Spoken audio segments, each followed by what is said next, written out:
오늘 주신 말씀은 예수님께서 맹인을 눈먼 소경, 요새 용어로는 시각장애인을 고쳐주신 그런 이야기입니다. 성경에 보면 소경을 고치신 일이 몇 번 있습니다. 이거는 예루살렘에서 고치신 일이고, 베세다에서도 한번 고치셨고, 또 여리고에서 바디메오를 고쳐주시기도 하셨어요. 바디메오와 또 다른 소경 두 사람을 고쳐주셨습니다. 그래서 성경에 자세히 기록된 소경을, 그 외에도 많은 소경을 고치셨다는 또 기록도 있어요. 그러나 자세히 기록한 건 이 세 사람, 세 경우예요. 근데 가장 자세히 굉장히 깊이 이야기하고 있는 게 오늘 요한복음 9장입니다.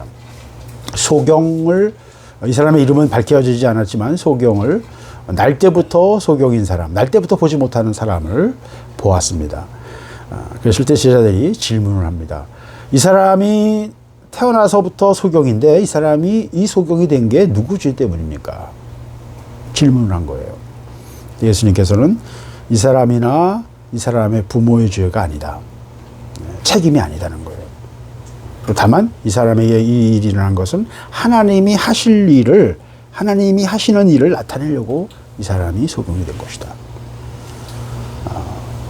이게 굉장히 중요한 정보예요. 굉장히 중요한 사실이에요. 예수님의 입을 통해서 나온 말씀이잖아요. 하나님이 하시는 일을 나타내려는 것이다. 그러니까 이 세상에 일어나는 모든 일들은 우연이거나 이 의미 없이 이루어지는 일 없어요. 그것을 통해서 하나님이 뭔가를 하시려고 하는 거예요. 하나님의 허락과 하나님의 섭리가 있다는 거예요. 그래서 하나님이 하시려는 일을 나타내려고 그가 소경이 된 것이다. 그럼 너무 불공평하잖아요. 어떤 사람들은 맑은 세상을 보는데 이 사람은 깜깜한 세상을 보잖아요. 이 사람에게 너무 고통스러운 거잖아요. 참 괴롭겠죠. 근데 한 번도 빛을 본 적이 없는 사람이에요. 나서부터 소경이니까. 세상이 원래부터 깜깜한 거예요.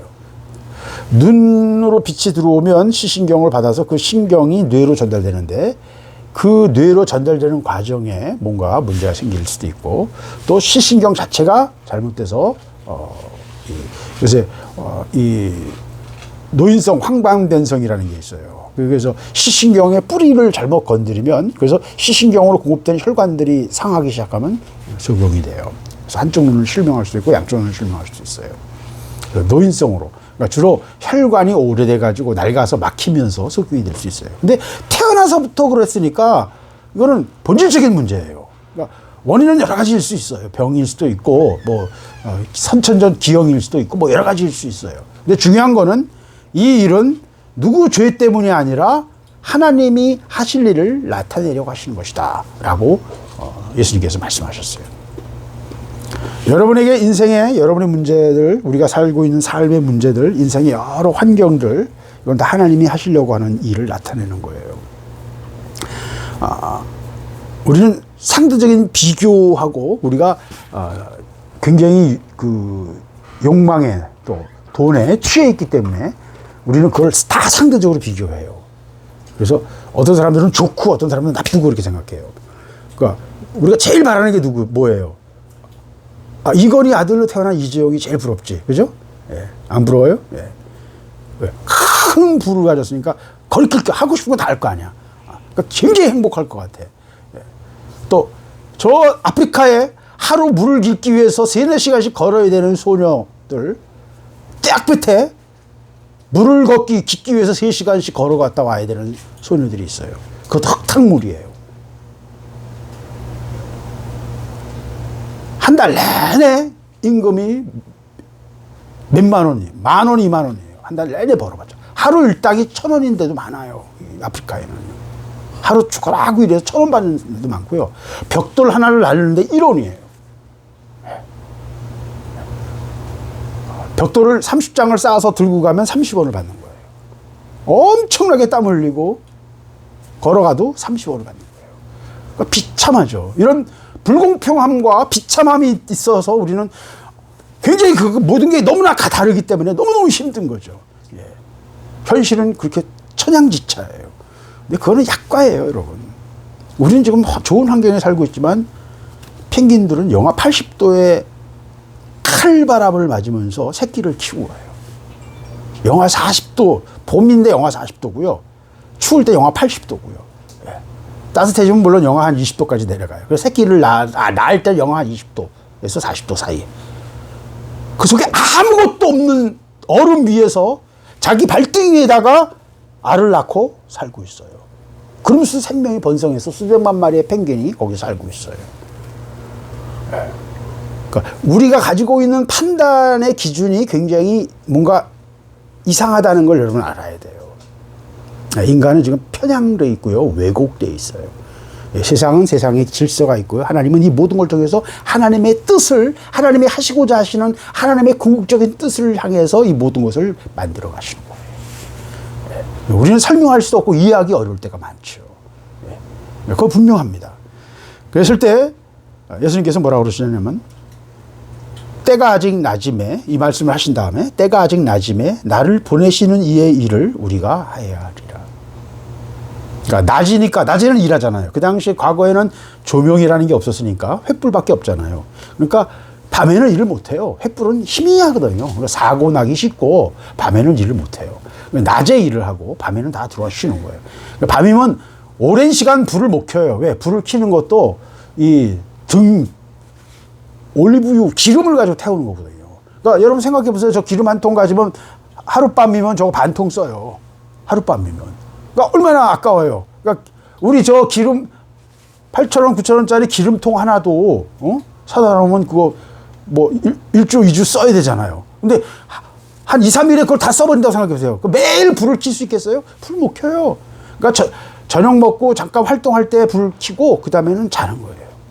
그게 세상에 여태까지 몇천 년 동안의 삶이었어요. 그래서 낮에는 일하고 밤에는 쉬는 거예요. 네. 이게 우리 인류가 지금까지 모든 자연의 동물들이, 물론 모두는 아니에요. 야행성들도 있어요. 근데 하여튼 대부분의 동물들이 살아가는, 모든 존재들이 살아가는 방식이었어요. 그랬을 때 때가 아직 낮이니까 나를 보내신 이의 일을 우리가 해야 된다. 예수님께서는 자기를 보내신 분이 누군지 알았고 자기가 해야 될 일을 정확히 아셨어요. 그래서 내가 해야 될 일을 해야 된다라고 생각하시고 말씀하신 거예요. 예수님은 본인이 하셔야 될 일을 아셨어요. 그리고 그 일의 종점이 십자가인 것도 아셨어요. 내가 나를 보내신 이의 일, 그분의 삶은 여기에 집중되어 있어요.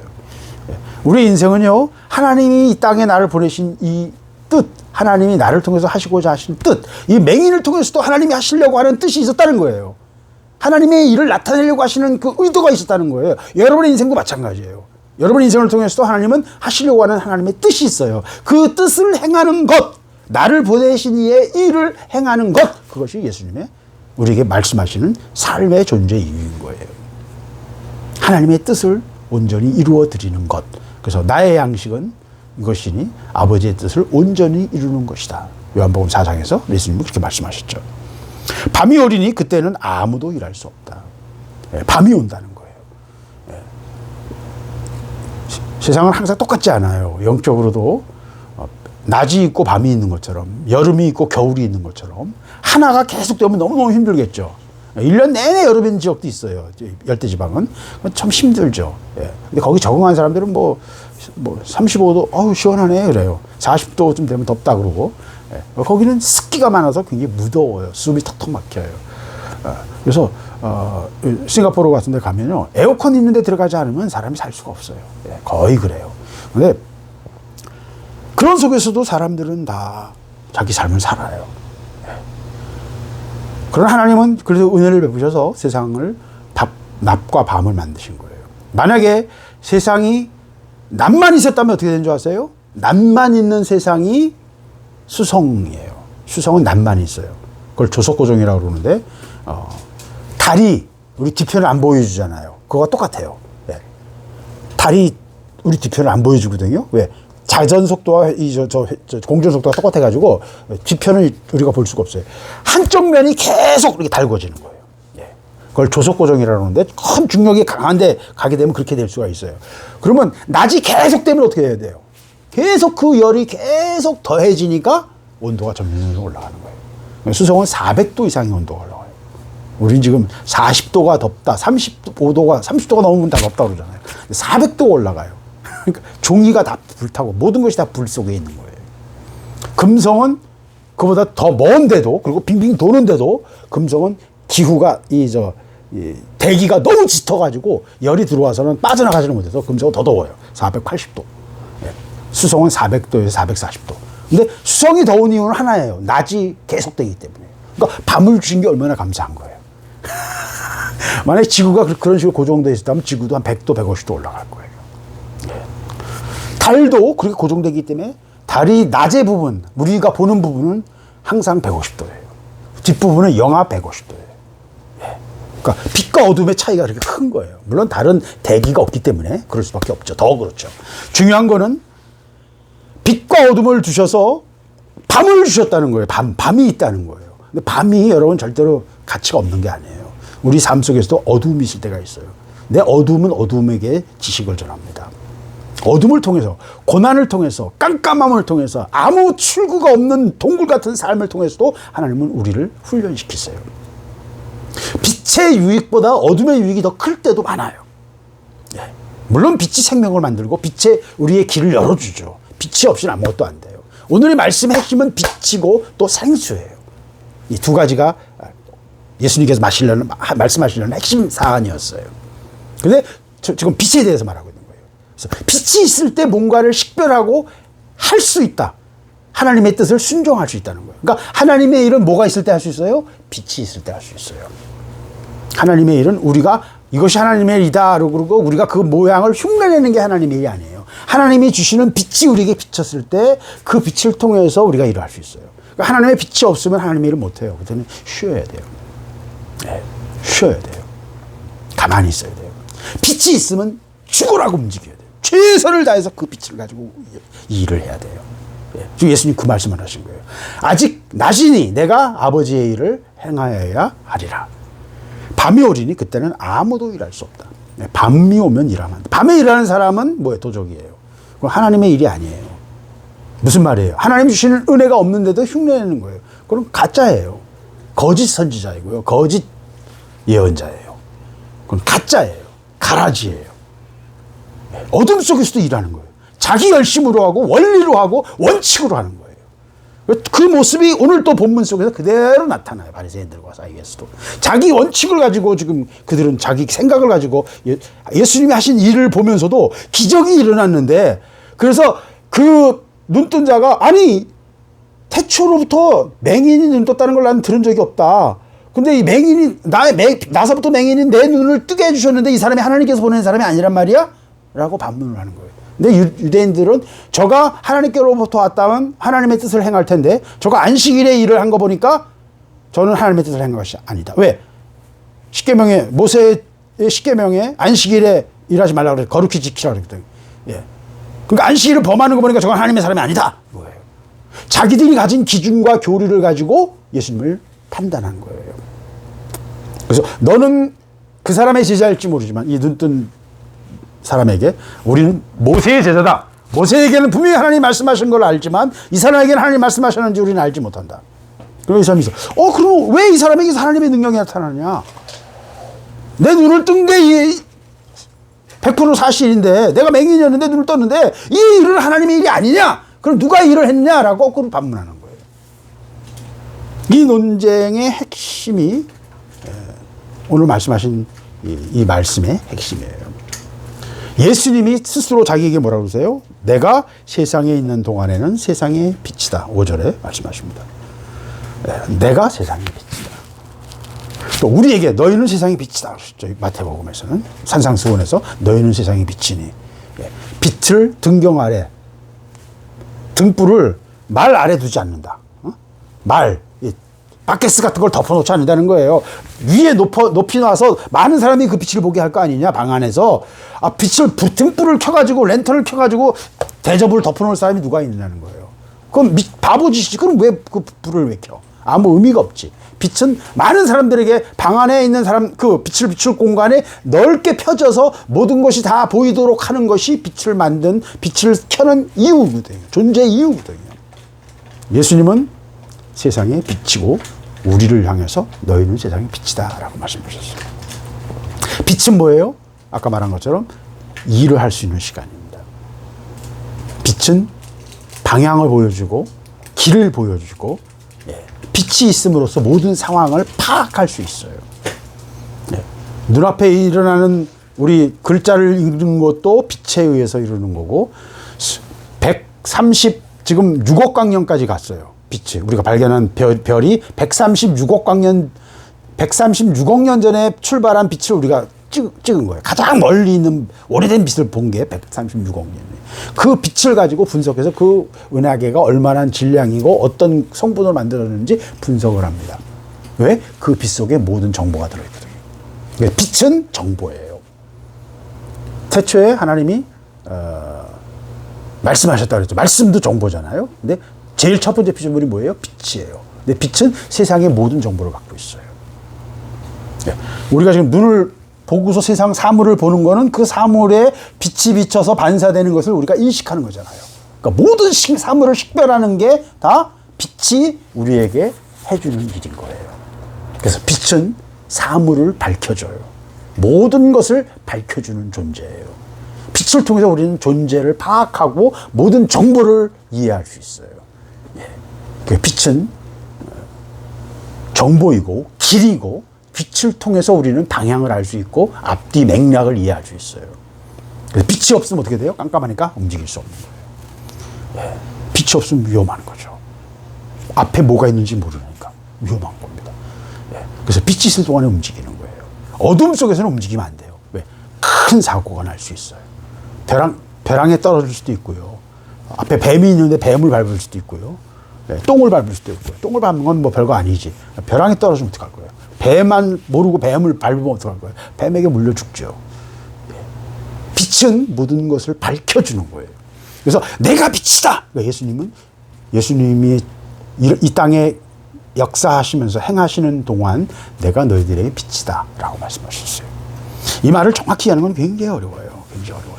그래서 이 말씀을 하시고 땅에 침을 뱉어 진흙을 이겨 그의 눈에 바르시고, 이것도 참 우리가 설명하기가 어려운 말이에요. 흙이 있잖아요. 먼지, 흙이 있잖아요. 마른 땅, 모든 땅은 다 먼지로, 잘 먼지로 만들어져요. 먼지라는 건 밟으면서 풍화돼가지고 점점 가루가 되거든요. 그 돌가루와 자갈과 작은 먼지, 진흙이라는 거는 그 먼지가 물하고 엉겨가지고 진흙이 되는 거거든요. 그래서 그것들이 다 엉긴 거예요, 흙이. 거기다가 침을 뱉어가지고 진흙으로 개어가지고 그 사람 눈에 발라준 거예요. 이게 무슨 효과가 있나? 이게 무슨 의미가 있나? 우리는 이해할 수가 없죠. 전혀 이해할 수 없는 얘기. 이게 무슨 그 당시 민간요법이었나? 근데 신기한 거는 예수님께서 다른 병자들은 그냥 말씀으로 고치셨어요, 대부분. 죽은 자조차도 그냥 일어나라 하니까 일어났다고요. 근데 왜 소경을 고치는 건 이렇게 복잡한 과정을 거쳤나? 좀 이상하죠. 이건 우리가 좀 연구해 봐야 될 부분이 이유가 있어요. 또, 베세다에서, 이 소경을 고치실 때도 침을 뱉어가지고 그 눈에 발랐어요. 그래서 눈을 떠보라 그러니까, 뭐가, 나무 같은 게 걸어 다니는 게 보인다고 이상한 소리를 내요. 그랬더니 예수님께서 다시 데리고 가셔서 또 다시 안수하시고, 뭐가 잘 안 된 것 같아요. 뭔가 이게 정확하게 깨끗하게 눈이 반짝 뜨인 게 아닌 것 같아요. 그때 예수님께서 다시 안수하시고 물어보니까 이제 보인다는 거예요. 사람들이 보인다는 거예요. 눈을 낳게 하는 것, 눈을 치료하시는 것은, 눈을 뜨게 하는 것은 그러니까 하나님 앞에서도, 예수님 앞에서도 뭐 쉬운 일이 아니었나 봐요. 그러니까 이거는 우리가 이건 뭘 설명할 방법이 없어. 우리는 그런 것에 대해서 전혀 문외한이니까 이걸 무슨 의미인지, 이게 왜 이랬는지 우리는 이해할 수는 없어. 근데 분명한 것은 예수님께서 침을 뱉어서 진흙을 이겨가지고, 그 얼마나 지저분해요. 우리가 볼 때는 비위생적이고 뭔가 혐오스럽죠. 근데 예수님께서 그렇게 하셔서 그 사람 눈에 봐주셨다는 거예요. 그러고서 뭐라고 하셨어요? 실로암 못에 가서 씻으라 말씀하셨어요. 실로암 못은 굉장히 중요한 연못이에요.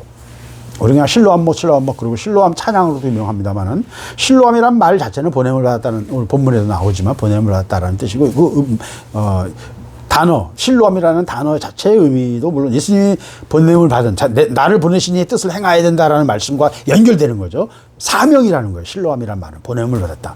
예, 뭔가 임무를 받아서 내가 보냄을 받았다는 거예요. 예, 사명을 받았다 그런 의미죠. 근데 실로암 못 자체는 예루살렘에 굉장히 중요한 거예요. 예루살렘 성은요 800m 고지에 있어요.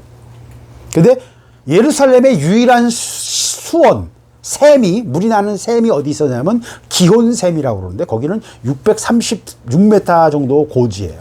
산 고지 위에 800m 산이 있으니까 그 산에서 내린 비들이 땅으로 흘러 들어가서 수맥을 따라서 흐르다가 한 600m 되는 중간 지점. 예루살렘에서 볼 때는 꼴짝이에요. 예루살렘 800m 고지 중에서 저 밑에 한 200m 밑에 꼴짝이에 샘이 있었던 거예요. 그게 기온샘이에요. 근데 그건 성 밖이에요. 그래서 성이 있는데 성 밖에서 물을 길어야만 먹고 살 수 있는 거예요. 그러니까 그 성은 지킬 수가 없죠. 왜? 그 샘만 점령해버리면 성 안에 있는 사람 물을 못 마시니까. 그래서 실로암 못을 만든 거예요. 히스기야 왕 때 530m의 터널을 뚫었어요. 예, 저도 성지순례 했을 때 거기 이제 들어가 봤거든요. 꼬불꼬불꼬불한 터널을 뚫어가지고 그 기온 샘으로부터 예루살렘 성 아래까지 530m의 그 구를 뚫어서 물길을 낸 거예요. 그래서 여기 636m 고지인데 여기 실로암 못은 634m예요. 약 2m 차이로 500m를 아주 완만한 경사가 돼서 샘물이 흐르도록. 예. 고대인들은 그걸 잘 이용했던 거예요. 그래서 터널을 그건 아주 정확한 측량을 해야만 가능해요. 그러니까 굉장히 지식 수준이 높아요. 땅 속에서 어떻게 고도를 알겠어요? 땅 속에 타고 들어갔는데 그 구를 파면서도 그걸 정확하게 경사를 유지한 거예요. 고대인들의 지식도 과학 기술이 굉장히 수준이 높아요. 근데 그 경사를 치면서 그 물이 실로암 못으로 흘러가게 해서 실로암 못은 성 안에 있거든요. 그 실로암 못 다윗성 안에 있는 골짜기 어느 낮은 지역 거기에 성벽 바깥은 이제 이렇게 성벽을 둘렀고 그 안쪽에 낮은 지형이 있어요. 그곳이 실로암 못인데 거기서 그 기온의 샘에서부터 그 히스기야의 수로를 따라서 물이 흘러 들어와서 거기에 물이 고이는 거예요. 그래서 예루살렘에서는 전쟁이 나면 유일한 수원이 됩니다. 생명의 샘이에요. 예루살렘을 방어하고 지키는 데는 가장 중요한 생명의 샘인 거예요. 예. 예수님이 말씀하셨죠. 나는 뭐라고 그러셨어요? 나는 생수다. 나를 믿는 자는 그 배에서 생수의 강이 흘러나리라. 수가성 여인에게도 네가 나를 알았다면 나에게 영원한도록 샘솟는 생수를 달라고 해서 네가 다시 물길로 오지 않을 거다. 말씀하셨죠. 스스로 생수라고 하셨죠. 그래서 오늘 이 말씀은 두 가지가 연결되는 거예요. 나는 세상의 빛, 나는 생수다. 다윗성의 예루살렘성의 유일한 수원이 실로암이에요. 그래서 실로암에 가서 씻으라는 거예요. 근데 그 실로암은 어떻게 돼 있어요? 땅 밑에 지하에 갱도로 숨겨져 있는 거예요. 저기 알면 안 되니까 그래서 기온의 샘은 덮어버렸어요. 외부에서 안 보여요. 예, 묻어버렸어요. 그리고 물이 실로암으로 흐르게 만든 거예요. 그래서 생수를 공급받는 거예요. 적에게 들키지 않고 생수를 공급받는 거예요. 예. 이 그림은요 여러 가지를 우리에게 말해줍니다. 하나님이 하시는 일과 예수님의 사역의 본질도 우리에게 말해줘요. 이 사역은 드러나서 세상 사람들이 알 수 있는 것이 아니에요. 감춰진 물이에요. 네, 감춰진 물이에요. 생수는 항상 지하에 감춰져 있어요. 그리고 그 생수로 가서 눈을 씻어야만 눈이 열린다는 거예요. 나는 세상에 비치고 어떤 사람은 나서부터 소경이 됐는데 그 소경이 눈을 열려면 어디로 가야 돼요? 생수를 얻어야 된다. 예. 생수를 통해서 그 눈이 날 수 있다는 거예요. 예. 예수님께서 말씀으로 딱 하고 날 수도 있어요. 어떤 사람들은. 그런데 몰래 옷자락을 만진 사람도 났어요. 죽은 아이도 낫다 그러니까 가서 보니까 나았어요. 죽었는데 나았어요. 예수님 능력은 그래요. 그런데도 예수님이 이 맹인을 눈을 고치게 하시는데 진흙을 개가지고 발라주고 실로암을 가게 하고 번거로운 일을 왜 하셨을까요? 모두를 통해서 우리에게 뭔가를 말씀하고 계십니다. 이거는 이 자체가 큰 그림이에요. 그리고 거기에는 또 바리새인들, 유대인들이 예수님께 시비거는 일도 포함돼요. 그들은 예수님께서 안식일에 이걸 했다는 것을 이유로 핑계로 예수님이 하나님께로부터 온 사람이 아니라고 물고 늘어지기 위해서 그 맹인을 신문합니다. 그 맹인의 부모도 신문을 합니다. 아무것도 찾지를 못합니다. 아까 말한 것처럼 역사상 창세 이래로 맹인이 눈 떴다는 얘기를 저는 본 적이 없는데, 구약에 그런 얘기 한마디도 없거든요. 맹인이 눈 떴다는 건 내가 본 적이 없는데, 그러면 이 일이 어디서 왔느냐? 이게 하나님께서 하신 일이 아니라면 누가 했느냐라고 그 사람이 말하면서 당신들도 그 사람의 제자가 되려고 하느냐? 이렇게 묻는 거예요. 막 저주하면서 바리새인들이 예수님을 욕을 합니다. 그는 누구인지 모르지만, 그가 어디서 왔는지 우리는 모르지만 우리는 모세의 제자다. 그가 모세의 율법을 지키지 않는 걸 보니, 안식일에 일하는 걸 보니 그는 하나님께로부터 보낸 사람이 아니다. 적어도 그의 정체성은 모세가 말한 말씀의 기준에 맞지 않는다. 그 얘기하는 거예요.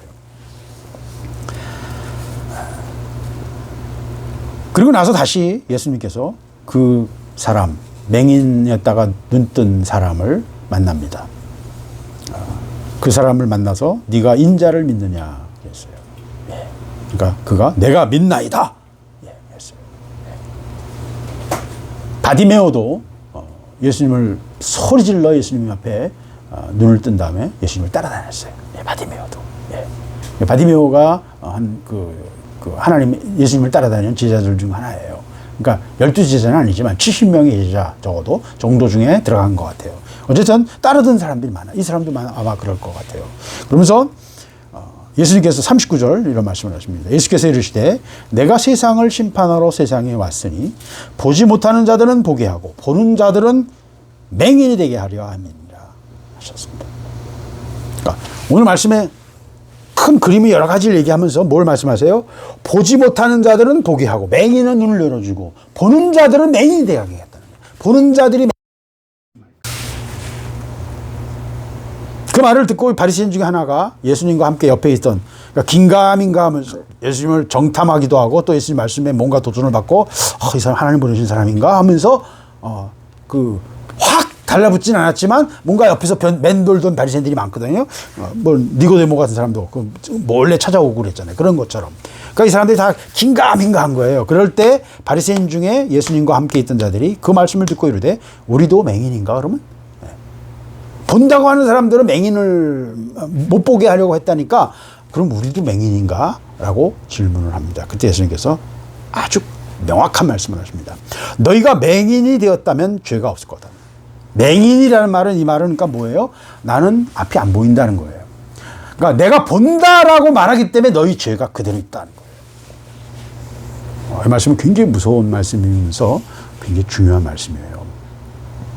그러니까 너희 죄가 그대로 있느니라. 그러니까 죄는 뭐예요? 하나님 앞에서 내가 하나님과의 어떤 관계에 있는가에 의해서 결정되는 개념이에요. 그러니까 똑같은 행동을 하고 똑같은 게 있는데 내가 모른다, 못 본다라고 말하면 죄가 없어요. 근데 내가 본다고 말했기 때문에 죄가 있다는 거예요. 그러니까 행동의 문제가 아니죠. 내 영적 자세의 문제인 거예요. 그러니까 하나님이 계속 관심 가지신 거는 우리의 행동이 아니에요. 우리의 영적 자세예요. 이게 깨달아져야 돼요. 영적 자세예요. 내가 본다고 말하기 때문에 너희 죄가 그대로 있다는 거예요.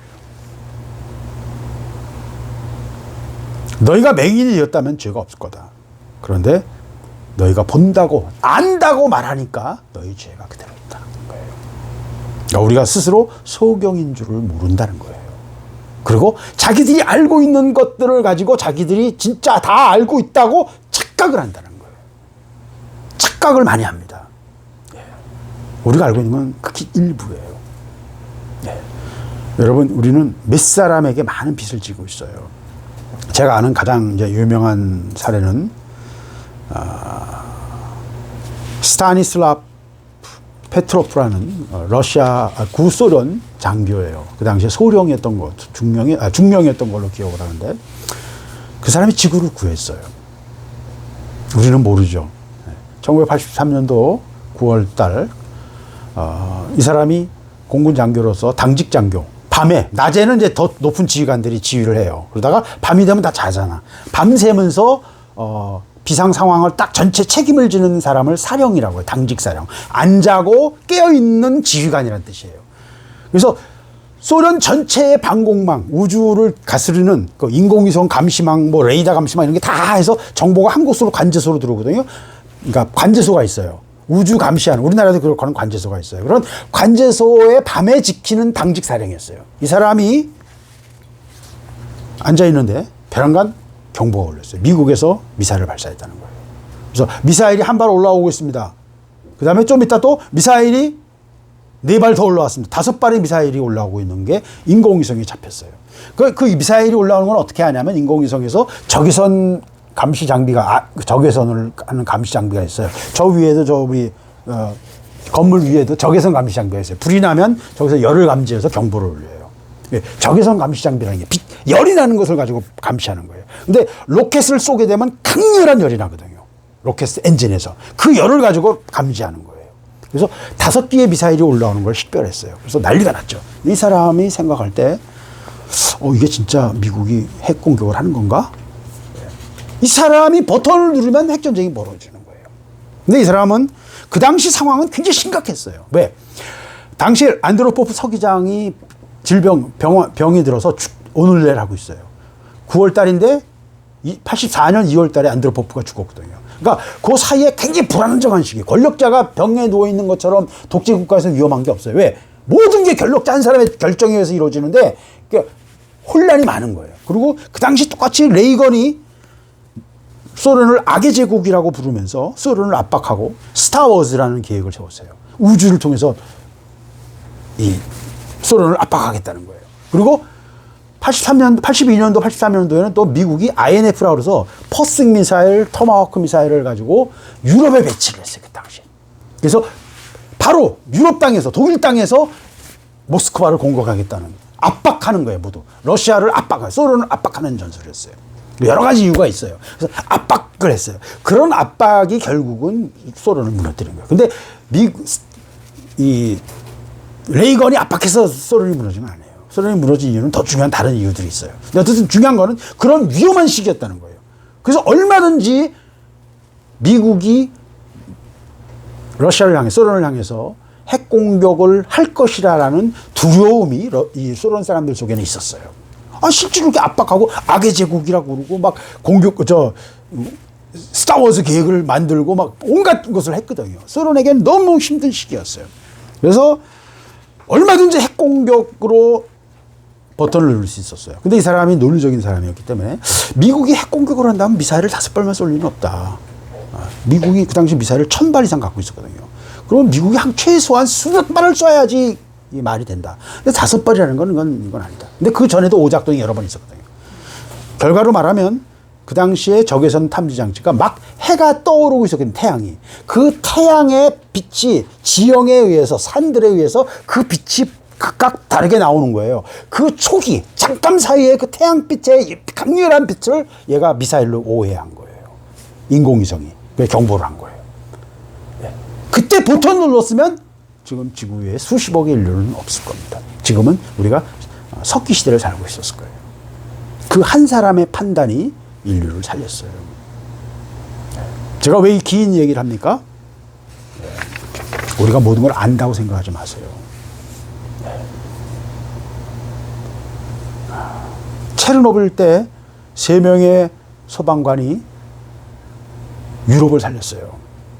그때 엄청난 물을 쏘서 불을 끄려고, 열이 나니까 불을 끄려고 수십만 톤의 물을 뿌렸고 그 과정에 수천 명의 소방관이 방사능 피폭이 돼서 암으로 죽었습니다.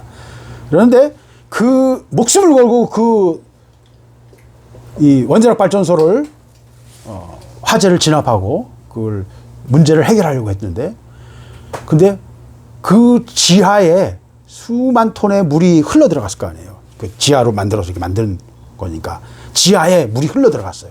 근데 만약에 그 핵 발전소의 우라늄 덩어리가 그 물과 만나면 대폭발이 일어나요. 그리고 그 대폭발이 일어나면 바로 옆에 원자력 발전소가 3개가 더 있었거든요. 4, 5기에서 터졌는데 1호기부터 3호기까지 있었거든요. 그게 다 터졌으면 유럽 전체가 적어도 10만 년은 사람을 살 수 없는 지역이 됐을 거예요. 유럽 전체가. 지금도 벨라루스는 땅의 22%가 방사능으로 출입금지 지역이에요. 그 체르노빌이 벨라루스와 이 우크라이나하고 사이에 있거든요. 키예프로부터 100km밖에 안 돼요. 그 체르노빌이 바로 거기 있어요. 그래서 거기서 바람을 타고 땅을 오염시켜서 지금도 벨라루스 땅의 20%, 5분의 1이 22%가 사람이 들어가지 못하는 땅이에요. 출입금지가 되어 있어요. 후쿠시마처럼. 몇십 년이 지났지만 바뀔 수가 없어요. 예. 지금 일본 사람들이 그냥 들어가 살잖아요. 그 미친 짓을 하는 거예요. 만약에 그때 그 소방관 3명이 들어가서 밸브를 목숨을 걸고 들어갈 거예요. 방사능 물질이 떨어지는 속에서 방사능 그 경보기가 삐삐삐 소리치는 속에서 방사능에 오염된 무릎까지 차는 물을 통과해서 지하 2층에 내려가서 밸브를 돌려서 그 물을 다 배수시켰어요. 그 배수를 안 했다면 유럽은 사람 사는 땅이 사람 못 사는 땅이에요. 7억의 사람들이 다 방사능 오염으로 죽었을 거예요. 우리가 아는 거는 세상은요 극히 일부예요. 제가 말하고 싶은 얘기는 그 얘기예요. 예수님이 오셔서 하신 일은 사람들은 이해 못해요. 한 사람이 인류를 구했던 것처럼 버튼 한 번 잘못 눌렀으면 인류가 멸망했었던 거예요. 예수님께서 하신 일은요 그것을 정확히 이해하는 건 어려워요. 하나님 앞에서 핵 무기를 다루는 최종 지휘관들이 버튼을 누르는 것처럼 지구의 운명을 결정하는 것처럼 하나님 앞에서 우리 전체의 운명을 결정하는 그 하나님의 테이블이 있다는 거예요. 심판대가 있다는 거예요. 그 앞에서 예수님이 하신 일의 의미를 이해할 수 있는 거예요. 다른 사람들은 다른 상황에서는 전혀 이해할 수 없습니다. 예수님이 하신 일은 그런 거예요. 아무도 이해 못하고요. 아무도 그 일을 알지 못했어요. 그러나 예수님은 자기가 해야 될 일을 묵묵히 하셨던 거예요. 그것의 소방관은 자원했어요. 이것이 안 되면 어떤 일이 벌어지는지 정확히 알았어요. 목숨을 걸고 들어간 거예요. 그들이 7억의 유럽 사람들을 구한 거예요. 그게 다 터졌으면 유럽은 10만 년 정도 사람 살 수 없는 방사능이 오염된 땅이 됐을 거예요. 하나님 앞에서 뭔가 해야 될 일이 있어요. 우리는 이해도 못해요. 그 상황 속에서 전혀 다른 사람들은 다 그런 상황이 존재하는지도 몰랐어요. 그러나 결정적인 일들이 있다고요. 예수님이 하시는 일은 그런 일이에요. 그러면서 예수님이 뭐라고 말씀하세요? 너희가 맹인이 됐다면 죄가 없다. 왜? 모른다고 그러면 몰랐으니까. 근데 안다고 그러면서 예수님이 하신 일을 공격하니까 너희 죄가 그대로 있다는 거예요. 그러니까 판단이 얼마나 무서운 걸 여러분 아시죠? 판단하지 마세요. 다른 사람을 판단하지 마세요. 하나님의 일은 어떻게 이루어지는지, 이게 왜 어떻게 이루어지는지 우리는 모를 수도 있어요. 그러니까 함부로 판단하지 마세요. 내 기준을 가지고 다른 사람 판단하지 말라는 거예요. 오늘 말씀은 바로 그런 것입니다. 네가 안다고 하니 보니까 선과 악을 네가 구분하고 네가 옳다 그르다를 구분하잖아. 그러니까 네가 그 죄가 그대로 있다는 거예요. 우리는 진짜 알아야 될 걸 잘 몰라요. 우리의 눈은 제한돼 있고 우리 지식은 제한돼 있고요. 우리의 이해력은요. 봐도 이해를 못할 때가 99%예요. 세상 봐도 우리 이해 못하잖아요. 별을 봐도 이해 못하잖아요. 136억 광년 밖에 있는 빛이 오는 거 우리 이해 못해요. 그러나 별 속에 그게 있었다고요. 불과 10몇 년 전까지만 해도 그런 빛이 있는지도 몰랐어요. 그러니까 장비가 제임스 웹 같은 장비가 어떤 허블 같은 장비, 기술의 발달에 의해서 그런 빛을 분석할 수 있었던 거예요. 그러나 우리가 이해하건 안 하건 그 빛은 오고 있었어요. 우리가 몰랐을 뿐이지. 그죠? 문제는 뭐예요? 맹인이라는 말은 바로 그 말이에요. 우리가 알아야 될 것을 이해하고 보고 이해하느냐 안 하느냐는 거예요. 예수님이 오셔서 우리에게 빛을 비춰주셔서 우리가 그 모든 상황을 이해할 수 있게 되었고 보게 되었다는 거예요. 근데 네가 이해하지 못하면서 네가 본다라고 자기 주장을 하는 순간부터 뭐가 돼요? 자기 교리, 자기 원리, 자기 기준이 세워지고 그걸 통해서 우리는 뭐가 돼요? 하나님 앞에서 죄인이 된다는 거예요. 그러니까 모르는 거는 뭐라고 그래야 돼요? 모른다고 말해야 돼요. 그리고 아는 거는 안다고 말해야 돼요. 잘 모르면서 함부로 말하면 안 돼요. 그것이 우리의 죄가 될 수 있습니다. 오늘 말씀은 그래서 굉장히 중요한 말씀입니다. 여러 가지가 얽혀 있어서 이게 정확히 파악하기가 어려워요. 그러나 분명한 것은 예수님이 맹인의 눈을 뜨게 하면서 그리고 실로암에 보내면서 여러 가지 영적 의미가 그 속에서 예수님이 이 사건을 통해서 여러 가지 예수님이 하시는 일의 본질을 영적으로 드러내고 있는 거예요.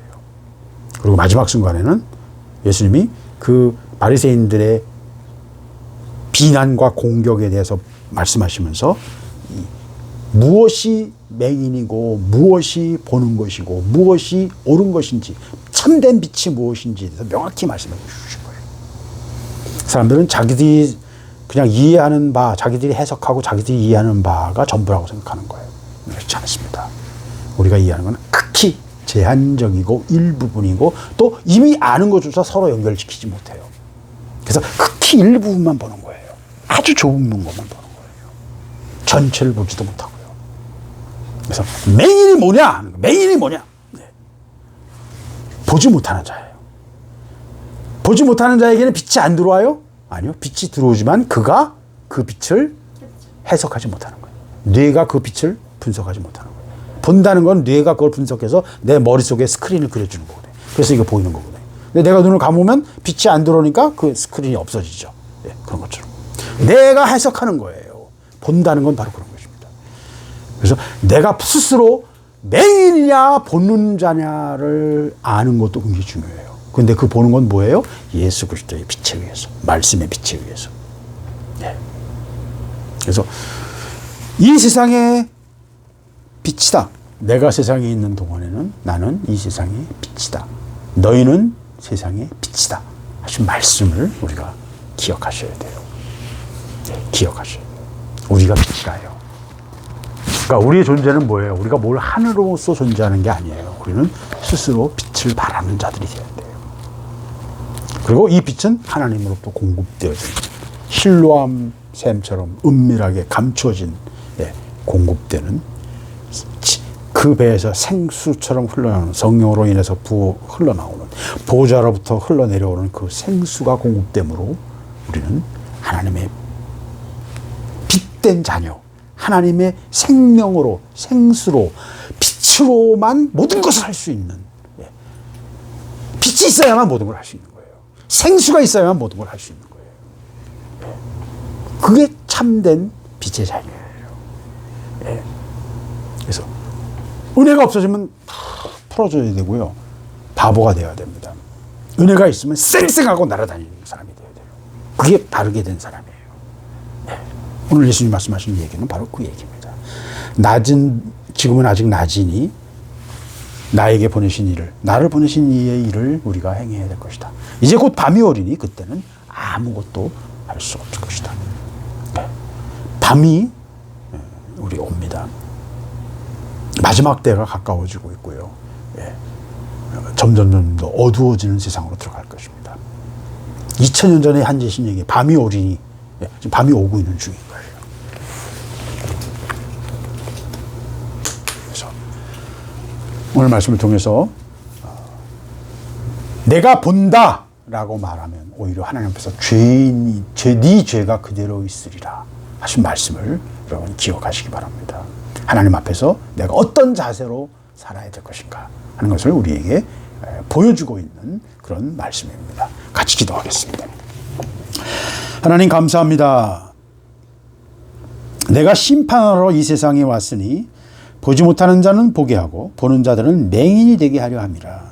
아버지, 오늘 이 말씀을 우리가 두려운 마음으로 먹기를 원합니다.